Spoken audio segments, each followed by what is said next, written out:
বিএনপির শীর্ষ নেতারা কে কোথায় ভোট দেবেন? দীর্ঘ প্রতীক্ষার পর অনুষ্ঠিত হতে যাচ্ছে জাতীয় সংসদ নির্বাচন এবং গণভোট। বৃহস্পতিবারের 12 ফেব্রুয়ারি নির্বাচনে সাধারণ ভোটারদের পাশাপাশি সবার নজর রাজনৈতিক দলগুলোর শীর্ষ নেতাদের দিকে, তারা কে কোথায় ভোট দেবেন। বাংলাদেশ জাতীয়তাবাদী দলের বিএনপি চেয়ারম্যান তারেক রহমান সহ স্থায়ী কমিটির সদস্যরা যে যার নির্বাচনী আসনে ভোট দেবেন বলে জানিয়েছেন দলটির মিডিয়া সেলের সদস্য শায়রুল কবির খান। শায়রুল জানান, তারেক রহমান ভোট দেবেন Gulshan model high school and কলেজে। ভোট কেন্দ্রটি গুলশান -2 এলাকার 1D 86 নম্বর সড়কে অবস্থিত। দলটির মহাসচিব মির্জা ফখরুল ইসলাম আলমগীর ঠাকুরগাঁও সরকারি বালিকা উচ্চ বিদ্যালয় নিজের ভোটাধিকার প্রয়োগ করবেন।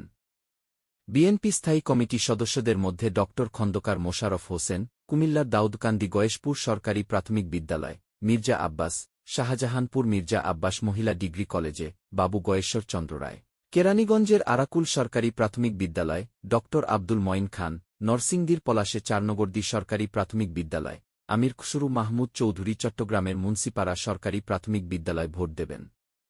এছাড়া দলটির স্থায়ী কমিটির সদস্য সালাহুদ্দিন আহমদ কক্সবাজারের পেকুয়া উপজেলা সরকারি মডেল জিএমসি ইনস্টিটিউটে, ইকবাল হাসান মাহমুদ টুকু, সিরাজগঞ্জের সালেহা ইসহাক সরকারি গার্লস স্কুল, হাফিজ উদ্দিন আহমেদ বীর বিক্রম ভোলার লালমোহনে আব্দুল ওয়াহাব সরকারি মাধ্যমিক বিদ্যালয়, অধ্যাপক A Z M Zahid Hossain দিনাজপুরের নবাবগঞ্জের মতিহারা সরকারি হাই স্কুলে ভোট দেবেন।